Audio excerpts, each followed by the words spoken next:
दासबोध पहा माझा ग्रंथ नीट. भाग 5. लेखक सूर्यकांत कुलकर्णी. अभिवाचन श्वेता कुलकर्णी. प्रकाशक चेतक बुक्स. 22. जन्म जीवासी बंधन, जन्म मृत्यासी कारण.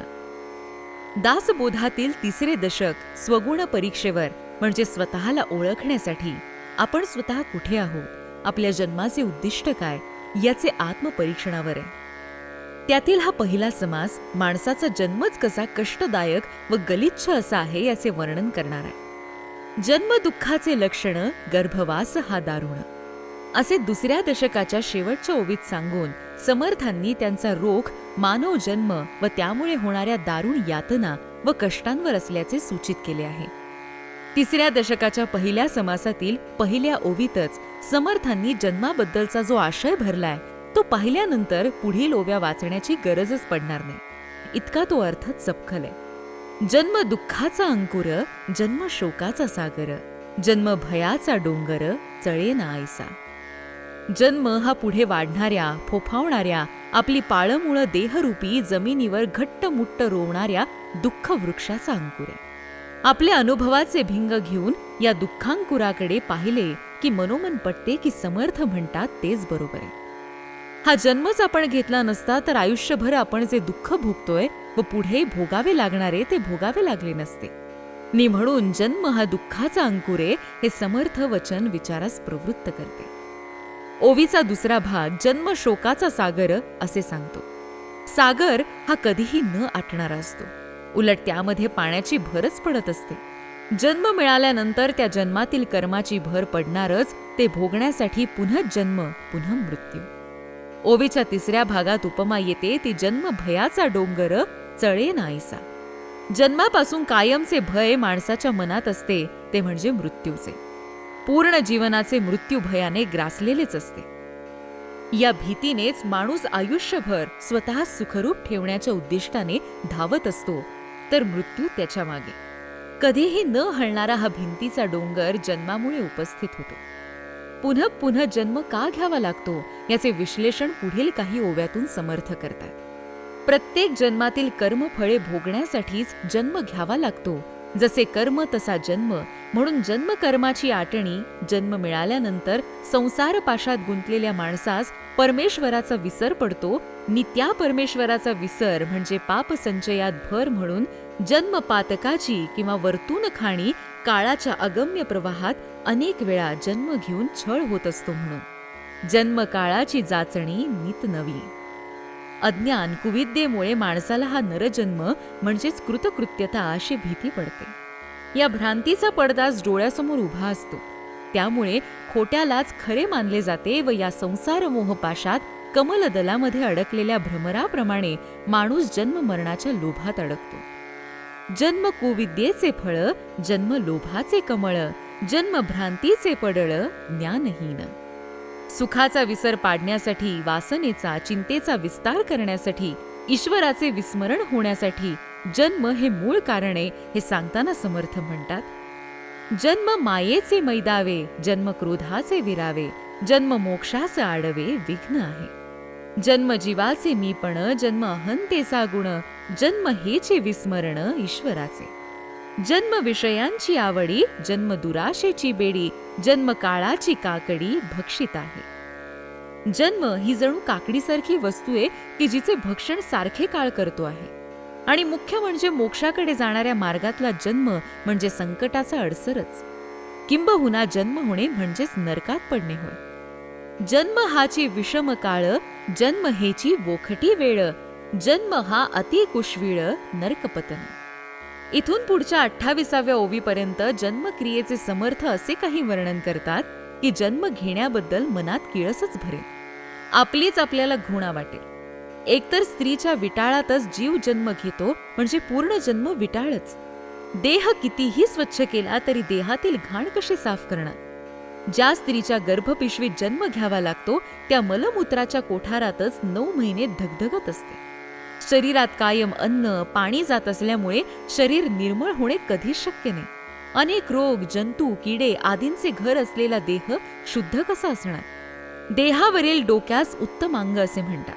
त्या उत्तमांगातील नाक, कान, घसा, डोळे, मुख हे सर्वच घाणीची गटारेच.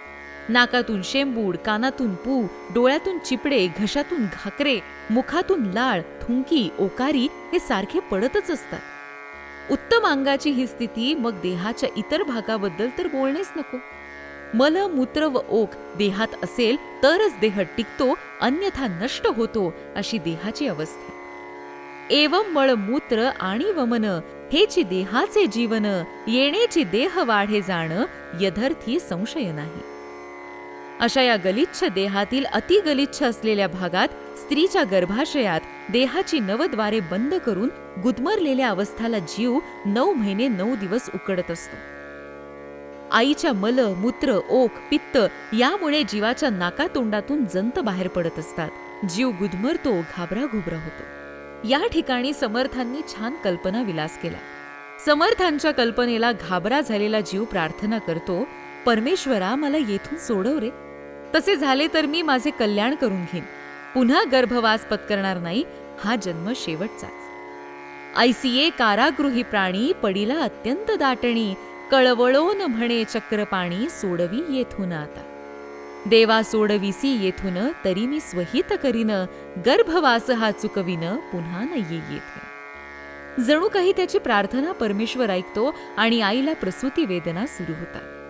इथून पुढे समर्थांना जन्मवेळेच्या बाबतीतील समजलेले अनुभव संकलित करतात. गुदमरलेले मूल बाहेर येण्याचा प्रयत्न करत असतो, तर आई प्रसूती यातनातून कधी सुटका होईल या विवंचनेत तडफडत असते.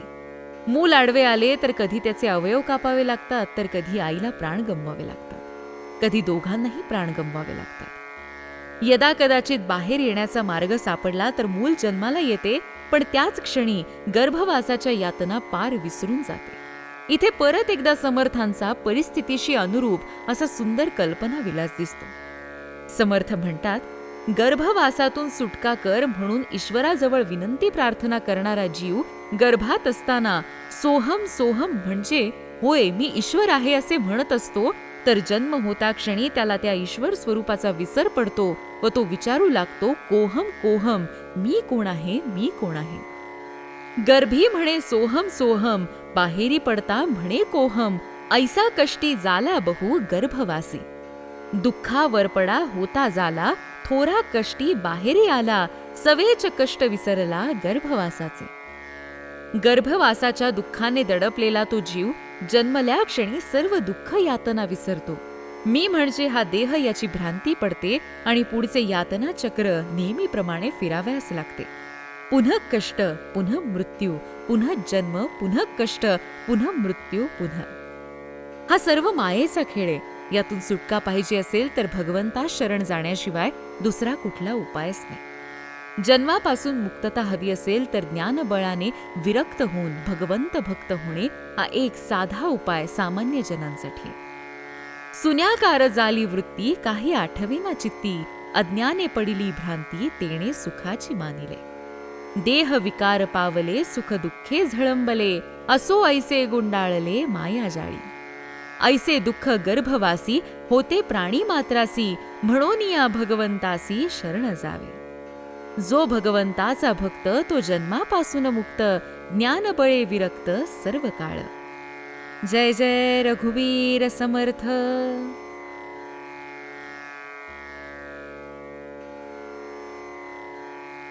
23.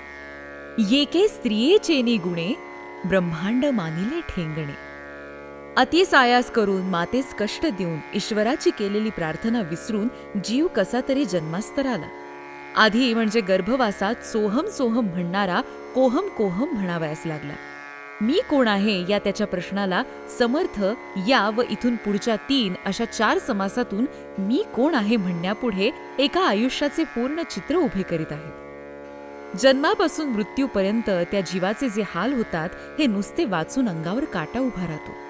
तू कोण आहे हे तूच या चित्रणावरून ओळख असा जणू समर्थ इथे संदेशच देतात. संसार हाची दुःख मूळ, लागती दुःखाचे इंगळ, मागा बोलिली तळमळ गर्भवासाची. खरं म्हणजे हा सारा संसारच दुःखाचे मूळ कारण आहे. इंगळीने दंश केल्यानंतर जशा असह्य वेदना होतात तशाच दुःख वेदनांनी जीव नुसता कासावीस होतो.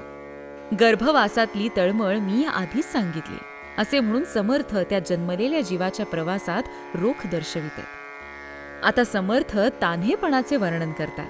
तान्हेपणी समजू लागेपर्यंत त्या तान्ह्याला आईशिवाय काही नकोच असते. आई क्षणभरही नजरेआड गेलेली त्याला खपत नसते. या वयात नेमके आपले काय दुखते हे ते सांगू शकत नाही की दुसऱ्यालाही ते कळत नाही. त्यामुळे या तान्ह्यालाच आपल्या दुःख वेदना सहन कराव्या लागतात. माता म्हणजे त्याचे परमदैवतच असते. त्याला समजावण्यासाठी साक्षात लक्ष्मीला जरी उभे केले तरी तिची सर त्याच्या मातेला येत नाही. समर्थ म्हणतात, क्षणभरी मातेस न देखे तरी आक्रंदे रुदन करी दुःखे, ते समयी माते सारिखे आणिक काहीच नाही. जरी ब्रह्मादिक देव आले अथवा लक्ष्मीने अवलोकिले, तरी नवचे बुझाविले आपले माते वाचुने. कुरूप अथवा कुलक्षण सकळांहुनी करंटेपण, तरी नाही ती समान भूमंडळी कोणी. समजा त्यावेळी अचानक आईस मृत्यू आला तर ते मूल केविलवाणे होते. इतके त्याचे आईवर प्रेम असते. समजा आई असली आणि मोठे झाले तर ते खेळा बागडाव्यास लागते, तसे आई बापापासून दूर होते. आई बापांनी काही चांगले सांगितले तर ते त्याला पटत नाही. पोरांची वाईट संगत तो सोडत नाही. माय बाप सिकविती पोटे, तयाचे परम दुःख वाटे, चट लागली न सुटे संगती लेकुरांची. मग कधी तो रोगाने ग्रस्त होतो, खेळताना हातपाय तोडून घेतो. असा करीत करीत तो मोठा होतो. जगात स्वतःच्या पायावर उभा राहू लागतो. तसे चांगले स्थळ पाहून त्याचे लग्न केले जाते. नि मग हा हवेवरच तरंगत असतो. आपली बायको व सासूरवाडी याशिवाय इतर त्याच्या लेखी कूच कामाचेच. समर्थांनी टिपलेले वर्णन आजच्या पिढीने जणू अंगणात आणलेले दिसते. अंतर्भावते सासूरवाडी, माये बापे राहिली बापुडी, होता ती सर्वस्वे कुडकुडी, तितुकेच कार्य त्यांचे. नोवरी आली या घरा, अति हव्यास वाटे बरा, म्हणे मज सारिखा दुसरा कोणीच नाही. माय बाप बंधू बहिणी, नोवरी न दिसता वाटे कोणी, अत्यंत लोधला पापिणी, अविद्येने भुलविला. पूर्वी मातेशिवाय राहू न शकणारा हा तान्हा बायकोशिवाय राहू शकत नाही. जळी स्थळी त्याला बायकोचीच आठवण. तिचा कैवार घेऊन तो आईबापास कमी करण्यासाठी पुढे सरसावतो व वेगळं घर घेतो. तये भार्येचेनी कैवारे, माय बापासी नीच उत्तरे, बोलोनिया तिरस्कारे वेगळा निघे. इथून पुढच्या काही ओव्यातून स्त्रीसाठी हा काय काय सोडतो व किती खालची पातळी गाठतो याचे वर्णन समर्थांनी केले आहे. स्त्री कारणे लाज सांडिली, स्त्री कारणे सखी सोडिली, स्त्री कारणे विघडिली, सकळही जीवलगे. स्त्री कारणे देह विकला, स्त्री कारणे सेवक झाला, स्त्री कारणे सांडवला विवेकासे. एवढेच नाही तर स्वधर्म, स्वहित, ईश्वर पूजन, परमार्थ, तीर्थयात्रा, भक्ती, मुक्ती, विरक्ती सगळे सोडून अनन्य भावे या स्त्रीच्या नादी लागला. स्त्री कारणे सर्वथा काही, शुभाशुभ विचारले नाही, तनु मनु धनु सर्वही अनन्य भावे अर्पिले. येके स्त्रियेचे निगुणे, ब्रह्मांड मानिले ठेंगणे, जीव लगे ती पिसुणे ऐसी वाटली. एका स्त्रीमुळे आई बापासहित सर्व जीवलग शत्रू वाटतात आणि अशातच त्याचे हे प्रेमळ पात्र मरते. त्यानंतर याचा शोक अनावर होतो. मी सर्वस्वी बुडालो अशा वृत्तीने ऊर बडवीत असतानाच दुसऱ्या लग्नास उभा राहतो. समर्थांनी तरुण पिढीचे व त्यामुळे उद्भवणाऱ्या परिस्थितीचे इतके यथार्थ वर्णन केले आहे की आपल्यापैकी कुणाची तरी कहाणी त्यांनी चोरली असेच वाटते. कुणाची ही कर्म कहाणी असेल तर समर्थांकडे रॉयल्टी पण मागू शकणार नाही, कारण तो मग खरा मूर्ख ठरेल. जय जय रघुवीर समर्थ.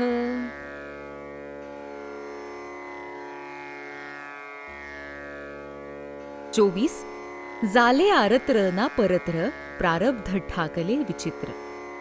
अतिसायासाने जन्म, त्यानंतर बालपण, तारुण्य, नंतर जगरहाटीप्रमाणे विवाह, अशा प्रकारे जीवाचे काळ कंठणे चालू असताना अचानक मध्येच प्रीतीपात्र असलेले बायकोचे मरण पाहणे आले. 4-2 दिवस जातात न जातात तोच हा दुसऱ्या विवाहास उभाही राहतो. वास्तविक हे कथा पुराण नेहमीचेच. मग समर्थांनी इथे ते सांगण्याचा उद्देश काय असावा? उद्देश एकच की या संसाराचा फोलपणा दाखवणे. ही कथा किंवा कथेत सांगितल्याप्रमाणे आचरण या कथेतील जीवच फक्त असे वागतो का? तर नाही. जन्मास आलेला प्रत्येक जीव थोड्याफार फरकाने असाच वागत असतो. त्याचा स्वार्थ, मातापित्यांशी त्याची भावना, स्त्रीविषयक दृष्टिकोन हे सर्वत्रच कमी अधिक प्रमाणात असेच आहेत आणि म्हणूनच या सगळ्याचे एकत्रित प्रतिबिंब या कथेतून सादर केले. जेव्हा आईची गरज लागते तेव्हा आई आई व जेव्हा स्त्री जवळ येते तेव्हा बाई बाई आईला 4 हात लांबच ठेवतो. स्त्रीवर अति प्रेम आहे म्हणावे तर ती गेल्यानंतर 4 दिवसातच नवीन विवाहास तयार. मग पहिल्या स्त्रीवरील प्रेमाचे नाटक होते काय? त्याआधी मातेवरील प्रेमाचेच नाटक होते काय? किंवा पत्नी गेल्यानंतर केलेला शोक हेही नाटकच काय? खरं म्हणजे या प्रश्नाला उत्तरे नाहीत. माणूस इथून तिथून स्वार्थी असतो. लोभामुळे मिळालेल्या लाभाचे दणके दुसरा मोह समोर आल्यावर विसरून जाणारा एक स्वार्थी पुतळा म्हणजे मनुष्य जन्म. समर्थांना श्रोत्यांच्या मनावर हेच बिंबवायचंय म्हणून ही आपल्यातल्याच कोणा एकाची कथा. पहिली पत्नी गेल्यामुळे देवाधर्मास दोष देत बसतो. देवधर्म स्वतः करणार नाही व दुसऱ्याचेही करू देणार नाही. पैसा हेच दैवत असे समजून त्याच्या संचयास रात्रंदिवस कष्टू लागला. कुळाचार, कुळधर्म, उत्सवे यामध्ये जास्त खर्च होतो म्हणून त्याला पूर्ण समाप्तीच दिलेली असते. भ्रष्टाचाराने मिळालेला पैसा भोगविलासातच खर्च करू लागला. स्त्री, व्यसन, जुगार यामध्ये रात्रंदिवस लोळू लागला. सारखा भोगविलास केल्याने प्रकृती क्षीण होत चालली व त्यात त्याला दुर्धर रोगाने ग्रासले की ज्याचा परिणाम सर्व शरीरावर होऊ लागला. सर्वांगात किडे पडू लागले. जंत, जुलाब, वांत्या याने तो दिवसेंदिवस क्षीण होऊ लागला. ओवी क्रमांक 17 ते 27 मध्ये बाहेर ख्यालीपणामुळे झालेल्या रोगाचे व त्यामुळे होणाऱ्या शरीराच्या हालाचे जे वर्णन समर्थांनी केलंय ते अलीकडच्या एड्स या रोगाशी मिळते जुळते आहे. एड्स हा सुद्धा बाहेर ख्यालीपणामुळेच होतो हे तर सर्वज्ञातच आहे. समर्थांच्या काळात एखादा दुसरा असा अनुभव त्यांना दिसला असेल की जो या कथेत आला. आता तर हा अनुभव पदोपदी मिळाला असता. असो, समर्थांच्या कथेतला नायक मात्र नवसायासाने त्या दुर्धर रोगातून वाचतो. क्षीणपणा, न्यूनगंड, वृत्ती वाढीस लागलेली असते. मूलबाळ नाही म्हणून आता देवाधिकांच्या मागे लागतो. आजारी असताना त्यांची परिस्थिती ना इहलोकात राहण्यास योग्य ना परलोकात जाण्यास योग्य अशी होते. झाले आरत्र ना परत्र, प्रारब्ध ठाकले विचित्र, आपला आपण मळमूत्र सेविला दुःखे.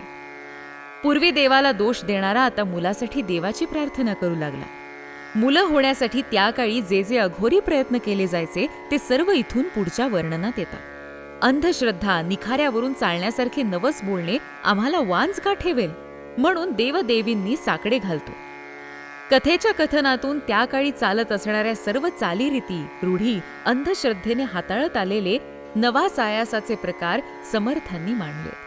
माणूस शाश्वत असे सोडून अशाश्वताच्या मागे लागून जी जीवाची होरड्यासारखी होरपळ करून घेतो त्यावर समर्थ प्रहार करतायत. एक तर स्वतः जगण्याला योग्य नाही, अनेक व्याधी अवगुणांनी बरबटलेला जीव पण वांझपणाचा ठपका लागू नये म्हणून किती प्रयत्न करी, किती कष्ट करी. जणू याच्या व्याधीला, अवगुणांना, पापांना कोणी वारसच पाहिजे. समर्थांच्या नायकाची ससे होलपट, यातना, यंत्र, सुख दुःखाचे फटकारे पुढील समासातही चालूच राहतील. पाहूया पुढे काय होईल ते. जय जय रघुवीर समर्थ.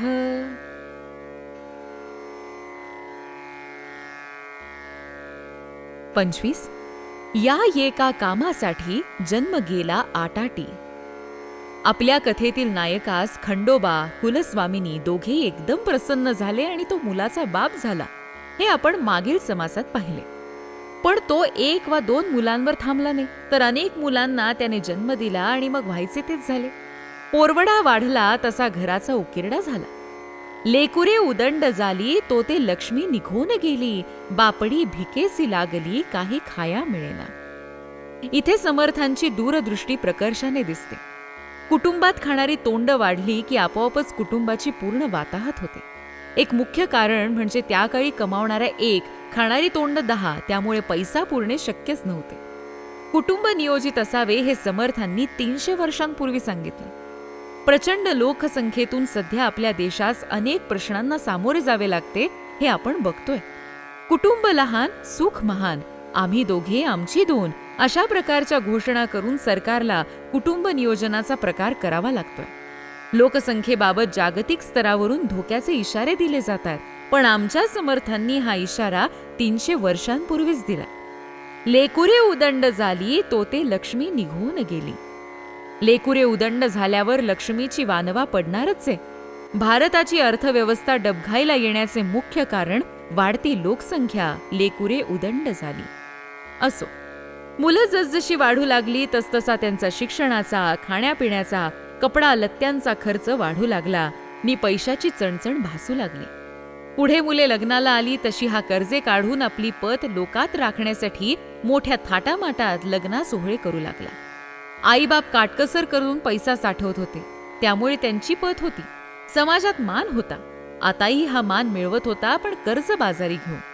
कर्जाचा डोंगर वाढला तशी घरातील एक एक वस्तू सावकाराकडे पडू लागली. चिंता वाढू लागली, खाल्लेले अन्न पचनी पडत नव्हते.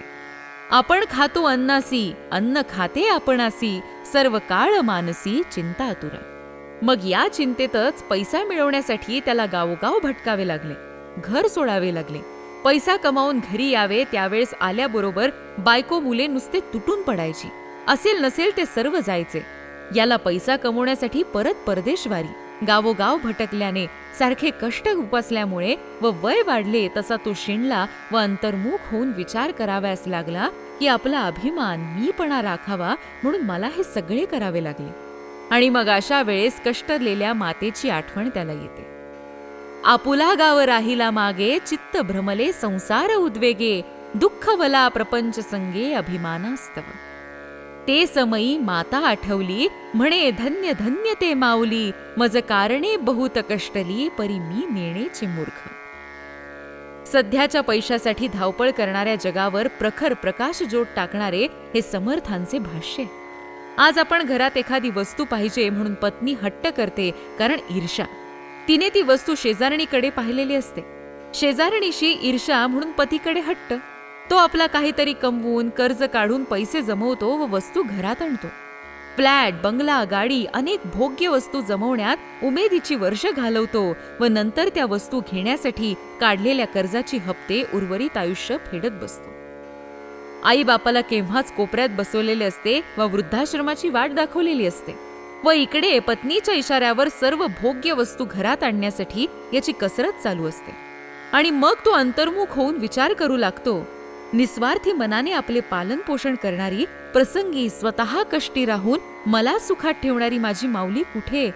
नि ईर्षेसाठी, स्वतःच्या सुखासाठी नवऱ्यास पदोपदी कष्टवणारी ही पत्नी कुठे? पण हा विचार खूप उशिरा सुचतो. तोपर्यंत मातापित्यांनी पहिलं तीर गाठलेलं असतं. त्यांच्या आशा, आकांक्षा, इच्छेचा, मनाचा चक्काचूर त्याच नावेत असतो. त्यांची संगत करीतच त्यांनी पहिलं तीरावर पाय ठेवलेले असते. तर भोगविलास, कामना, वासना, ईर्षा, स्वार्थ, अभिमान यांच्या चुनाविटांच्या गिलाव्यावर ते बांधकाम पक्के व्हावे म्हणून हा अश्रू ढाळत असतो. हे जसे मातापित्यांचा विचार करीत नाहीत, तसेच त्याची बायका मुलेही त्याचा विचार करीत नाहीत. ते त्यांच्याच धुंदीत मशगूल असतात. पण हा अंतर्मुख विचार करण्यास खूप खूप उशीर झालेला असतो. असो, आपला नायक विचार करतोय प्रपंचात सर्व जोडता येईल, पण आई मात्र जोडता येणार नाही. पुत्र वैभवहीन भिकारी, माता तैसाची अंगीकारी, दगदला देखोनी त्याच्या दुःखे दुःखवे. प्रपंच विचारे पाहता, हे सकळ जोडे न जोडे माता, हे शरीर जये करिता निर्माण झाले. एका वासनेपोटी स्त्रीजवळ करून जन्मदात्या मातापित्यास दूर केले. स्त्रीचा सहवास तर पुढेही मिळणारच आहे, पण मातापिता कुठून आणणार? समर्थ कथानकाचा धागा धरून एक छान उपदेशही तिथे देत आहे. म्हणून धन्य धन्य ते प्रपंची जन, जे माये बापाचे भजन, करीती न करीती मन, निष्ठुर जीवलंगासी. जिथे मातापित्यांचे पूजन होते व जिथे त्यांच्या बाबत निष्ठुर वागणूक मिळत नाही, ते लोक धन्य होत. उपरती खूप उशिरा होऊनही चालत नाही. आपल्या कथानायकास मागील सगळे प्रसंग आठवतात. आई वडिलाची माया आठवतीये व त्यास उमाळल्यावर उमाळे येत आहेत. पण आता या रडण्याचा काही उपयोग नाही, असे स्वतःशीच बोलून तो पुढील परदेशवारीला निघतो. आता कास या रडावे, प्राप्त होते ते भोगावे, ऐसे बोलून या जीवे धारिष्ट केले. जय जय रघुवीर समर्थ.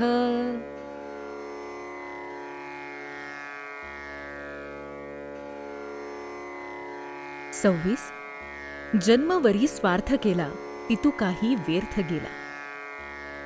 आपला कथानायक मागील समासात परदेशी म्हणजे त्यावेळेसचा परदेश म्हणजे आपला मुलूक सोडून दुसऱ्या मुलखात जाणे तिकडे निघाला होता.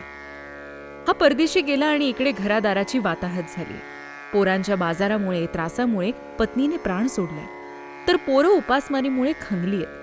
हा परदेशाहून पैसा अडका घेऊन येतो, पण तत्पूर्वीच त्याची बायको काही मुले यांनी प्राण सोडलेले. आता दुःख सोसावयास व विसरवयास हा निर्ढावलाय. दुसरी बायको गेली म्हणून हा स्वस्थ बसत नाही, तर त्याने तिसरे लग्न केले. म्हातार वयात तरण्या ताठ्या मुलीला बायको म्हणून घरात आणतो. म्हातारपणी अडलेल्या गांजलेल्या माणसाची कन्या वधू म्हणून करून घेणे ही प्रथा त्या काळी सर्रास असावी असे दिसते, कारण गोविंद बल्लाळांच्या संगीत शारदा या नाटकाचा प्रमुख विषय हाच आहे. म्हातारा इतुका न अवघे पाऊणशे वयमान म्हणणारी चिमुरडी जेव्हा अशीच म्हाताऱ्या नवऱ्यासमोर बोहल्यावर नवरी म्हणून उभी राहते, तेव्हा तिच्या नेत्रात मूर्तिमंत भीती उभी असते. इथेही मुलांनी हाकलले, म्हातारपण आले तरी हा तरुण पत्नी मिळाली म्हणून खुश. समर्थांचा काळ म्हणजे यवनी साम्राज्याचा काळ. मुस्लिम राजवट, त्यामुळे त्यावेळी परचक्राची भीती सतत असायची, तीही इथे या कथानकात समर्थांनी टाकली.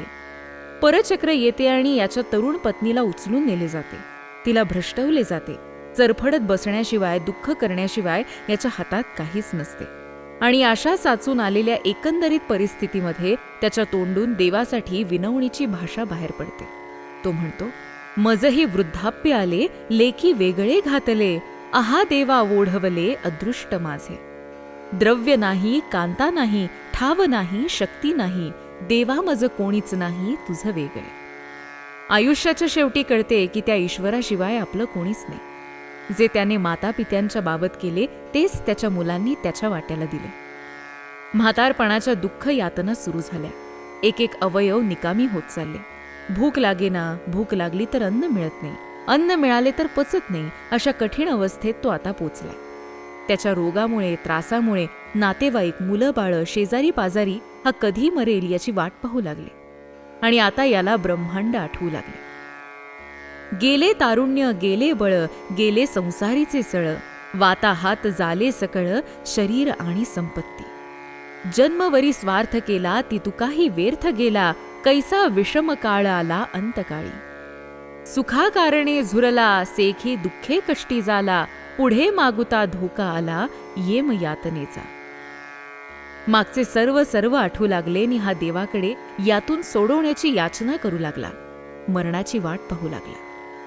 समर्थांनी तिसऱ्या दशकातील 2, 3, 4 व 5 या चारही स्वगुण परीक्षा समासातून एका जीवाची जन्मापासून मृत्यूपर्यंतची जीव घेण्या वाटचालीची एक कथा गुंफली. आपण नेमके कुठे आहोत या स्वगुणाची परीक्षा स्वतःच पाहायची आहे. साधारणतः प्रत्येकाची वाटचाल अशीच असते. दुसरे तिसरे लग्न नसेल, कदाचित परचक्राचेही भय नसेल, पोराबाळांचे उदंडपणही नसेल, पण मानवी मनाचे, विचारांचे कवडसे असेच असतात. पत्नी आली म्हणून मातापित्यांना, भावंडांना उणे-दुणे बोलणे होतेच होते. संपत्तीच्या वाटण्या अशाच क्लेशदायक असतात. वेगळे राहण्याचा स्वार्थ आपण करतोच करतो.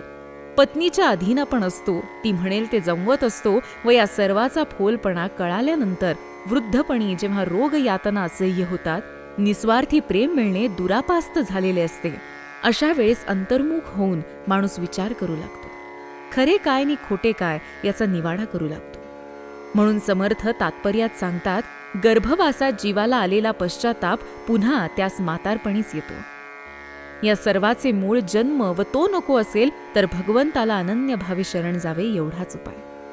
जन्म अवघा दुःख मूळ, लागते दुःखाचे इंगळ, म्हणून या तत्काळ स्वहित करावे. असो ऐसे वृद्धपण, सकळास आहे दारुण, म्हणून या शरण भगवंतास जावे. पुढे वृद्धीस तत्वता, गर्भी प्रस्तावा होता, तोची आला मागुता अंतकाळी. म्हणून मागुते जन्मांतर, प्राप्त मातेचे उदर, संसार हा अति दुस्तर, तोची ठाकून आला. या जन्म मरणाचा फेरा चुकवणे भगवत भजनाशिवाय अशक्य आहे. भगवत भजनान वाचुनी चुकेना हे जन्मयोनी. जय जय रघुवीर समर्थ.